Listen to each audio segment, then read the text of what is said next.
दोस्तों, आपका अपने इस YouTube channel your study guide में स्वागत है।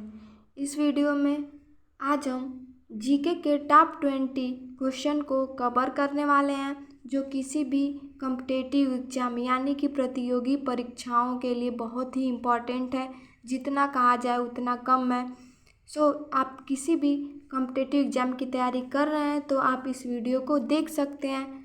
बिना देर के इस वीडियो को हम स्टार्ट करते हैं और जानते हैं कि पृथ्वी पर दिन और रात क्यों होते हैं। जब हम इस पृथ्वी के प्राणी हैं, पृथ्वी पर रहते हैं, तो ये तो जानना हमें आवश्यक है कि पृथ्वी पर दिन और रात क्यों होते हैं। फर्स्ट ऑप्शन दैनिक गति के कारण, सेकेंड ऑप्शन वार्षिक गति के कारण, थर्ड ऑप्शन छमाही गति के कारण, ऑप्शन डी तिमाही गति के कारण। तो फटाफट कमेंट करिए इस क्वेश्चन के आंसर का, क्योंकि आप इस क्वेश्चन का आंसर ऑलरेडी जानते हैं, लेकिन ये कई बार परीक्षाओं में पूछा जा चुका है, इसलिए हम आपके लिए इस क्वेश्चन को लेके आए हैं। तो जो आपका करेक्ट आंसर होना दैनिक गति के कारण। दैनिक गति के कारण पृथ्वी पर दिन और रात होते हैं, क्योंकि जो हमारी पृथ्वी है वो एक अक्ष पर टिकी हुई है और अब चारों तरफ क्या होती है, घूमती रहती है। इस प्रकार पृथ्वी पर दिन और रात होते हैं। ए ऑप्शन हो जाएगा बिल्कुल correct of this question. Second question, सबसे बड़ा ग्रह कौन सा है? तो जो करेक्ट आंसर होने वाला है ऑप्शन ए, यानी कि बृहस्पति सबसे बड़ा ग्रह है, जिसे इंग्लिश में जुपिटर कहा जाता है। ऑप्शन ए हो जाएगा आपका बिल्कुल करेक्ट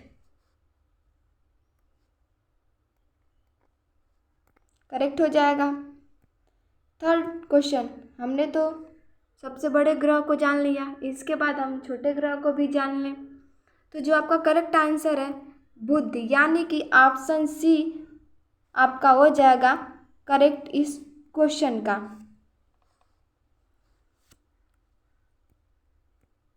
क्वेश्चन नंबर 4, अगुलहास धारा किस महासागर में बनती है? ये बहुत ही इंटरेस्टिंग क्वेश्चन है, जिसे आप पहले कभी नहीं पढ़े होंगे, तो जान लीजिए इस क्वेश्चन के बारे में। प्रशांत महासागर में बनता है, हिंद महासागर में बनता है, आर्कटिक महासागर में बनता है, या किसी अन्य में बनता है? फटाफट कमेंट करिए यदि जानते हैं, और नहीं जानते हैं तो हम आपको बता रहे हैं कि हिंद महासागर में अगुलहास धारा बनती है। इसके बाद आप कभी भी इस क्वेश्चन को नहीं भूलिएगा। क्वेश्चन नंबर 5, पृथ्वी का सबसे भीतर वाला भाग क्रोड जो कहा जाता है वो किस का बना होता है? ऑप्शन ए तांबा और जस्ता का, ऑप्शन बी निकेल और तांबा, ऑप्शन सी लोहा और जस्ता, ऑप्शन डी लोहा और निकेल। करेक्ट आंसर डी, यानी कि लोहा और निकेल का जो क्रोड होता है वो बना होता है। इसका एक ट्रिक होता है जिससे आप पृथ्वी की आंतरिक सतह को जान सकते हैं। पहला है सियाल, दूसरा सीमा, और थर्ड है नीफे। इस प्रकार पहला सिलिका एल्यूमिनियम, दूसरा सिलिका मैग्नीशियम, और जो तीसरा क्रोड होता है, आंतरिक सतह का क्रोड होता है, वो निकिल और फेरियम, यानी कि निकिल हो गया और फेरियम यानी कि लोहा। लोहे का अयस्क जो होता है वो फेरियम होता है।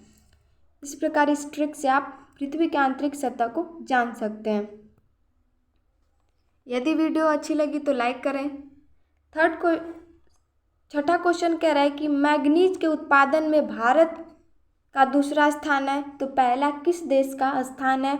सबसे अधिक उत्पादन मैग्नीज का कौन सा देश करता है? तो आपका जो रूसी संघ है वो मैग्नीज का सबसे अधिक उत्पादन करता है। ऑप्शन बी हो जाएगा करेक्ट क्वेश्चन नंबर 6 का। 7वां प्रश्न,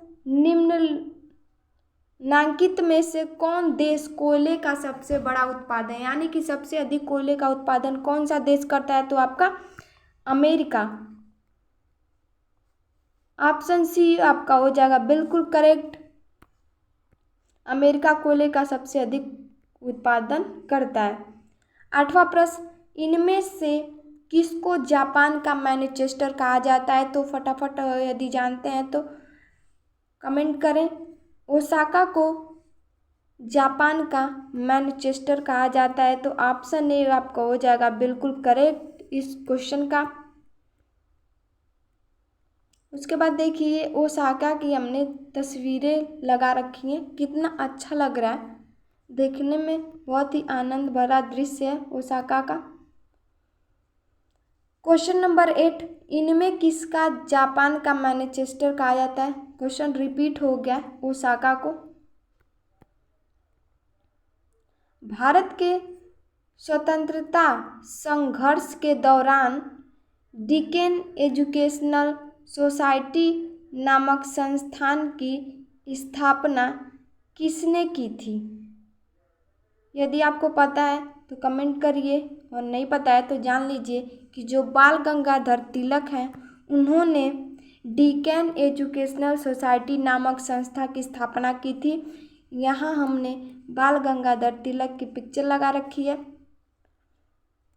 इसके बाद 10th क्वेश्चन, 1857 के गदर के समय भारत का गवर्नर जनरल कौन था? ये बहुत ही आम क्वेश्चन है, लेकिन कई बार एग्जाम में रिपीट होता आया है। तो फर्स्ट ऑप्शन कह रहा है कि Lord Canning, Neil Armstrong, John Mathai और अन्य। जो करेक्ट आंसर है ऑप्शन ए, यानी कि लॉर्ड कैनिंग जो हैं वो गदर के समय भारत के जनरल गवर्नर थे। प्रश्न नंबर 11, भारत भारतीयों के लिए, यानी कि जो भारत है वो भारतीयों के लिए, ये नारा किस संस्था ने दिया था? तो आपका आर्य समाज ने दिया था। ऑप्शन बी बिल्कुल करेक्ट हो जाएगा क्वेश्चन नंबर 11 का। 12 क्वेश्चन, विंध्याचल और सतपुड़ा पहाड़ियों के बीच से होकर बहने वाली जो नदी है उसे क्या कहते हैं? तो ऑप्शन ए बिल्कुल हो जाएगा आपका करेक्ट, यानी कि नर्मदा जो है वो विंध्याचल और सतपुड़ा पहाड़ियों के बीच से होकर बहती है। 13वां प्रश्न, इन्वेस्टर प्रोटेक्शन फंड किस संस्था ने स्थापित किया था? पहला ऑप्शन पूंजी मुद्दे ने, डीएलएफ ने, सेबी ने, डी अन्य ने। तो जो करेक्ट आंसर है आपका सी, यानी कि सेबी ने इन्वेस्टर प्रोटेक्शन फंड की स्थापना की थी।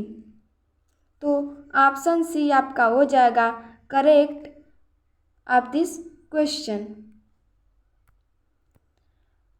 14वां प्रश्न, कुंडापुर एवं करवार कक्ष वनस्पति स्थान कहाँ स्थित है? तो यदि आपका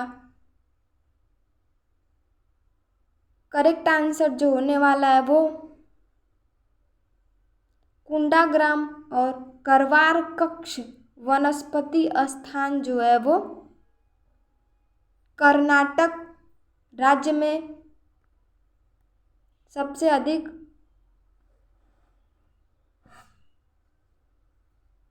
पाई जाती हैं। ऑप्शन बी हो जाएगा बिल्कुल करेक्ट ऑफ दिस क्वेश्चन। 15वां प्रश्न, भारत की प्रथम बहुउद्देशीय परियोजना किस नदी पर बनाई गई है? जो बहुउद्देशीय परियोजना है वो आपका दामोदर नदी पे बनाया गया है। तो करेक्ट आंसर आपका ऑप्शन सी हो जाएगा 15th क्वेश्चन का। भूगोल को मानव परिस्थितिकी के रूप में परिभाषित करने वाला जो विद्वान था वो कौन थे? तो H.H. बैरोज जी थे। तो ऑप्शन सी आपका हो जाएगा बिल्कुल करेक्ट ऑफ दिस क्वेश्चंस। 17वां प्रश्न, भू आकृति विज्ञान का जन्मदाता किसे माना जाता है। ये बहुत ही इम्पोर्टेंट क्वेश्चन है, इसको आप अवश्य याद कर लें। यदि इस वीडियो का आपको PDF चाहिए तो टेलीग्राम पे मिल जाएगा, और टेलीग्राम का जो लिंक है इस वीडियो के डिस्क्रिप्शन में दे दिया गया है, वहाँ से आप ले सकते हैं। तो जो ऑप्शन ए जो पेशल हैं उन्हें भू आकृति विज्ञान का जन्मदाता माना जाता है, तो ऑप्शन ए आपका हो जाएगा बिल्कुल करेक्ट इस क्वेश्चंस का। भूगोल पृथ्वी को केंद्र मानकर अध्ययन करने वाला जो विज्ञान है, ऐसा किसने कहा था।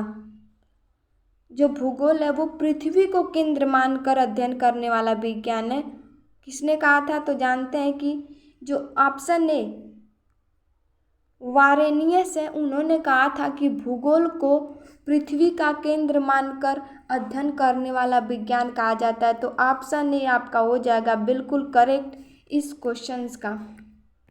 इसके बाद 19वां प्रश्न रहा आपकी स्क्रीन पे, सूर्य के चारों ओर घूमने वाले जो खगोलीय पिंड हैं वो क्या कहलाते हैं। ये आप पहले से जानते हैं तो कमेंट करिए, और नहीं जानते हैं तो ऑप्शन ए हो जाएगा करेक्ट। ग्रह कहते हैं उस खगोलीय पिंड को जो सूर्य के चारों ओर घूमते हैं। तो जिसमें जो हमारा सबसे बड़ा है वो बृहस्पति ग्रह है, और सबसे जो छोटा ग्रह है वो बुध है। इस टाइम जो ग्रहों की संख्या है वो 8 है। तो ऑप्शन बी आपका हो जाए ऑप्शन ए आपका हो जाएगा बिल्कुल करेक्ट इस क्वेश्चंस का। ये देखिए हमारे जो ग्रह हैं इस पिक्चर में दिखाए गए हैं। लास्ट और 20वां प्रश्न, भूगोल भूतल का अध्ययन है, ऐसा किसने कहा था। अब देखिए किसी का अलग स्टेटमेंट है कि जो भूगोल है वो भूतल का अध्ययन है, किसने कहा था। तो ऑप्शन सी हो जाएगा बिल्कुल करेक्ट इस क्वेश्चन का, यानी कि कांट जो वैज्ञानिक थे उन्होंने भूगोल को भूतल का अध्ययन कहा, कांट साहब ने।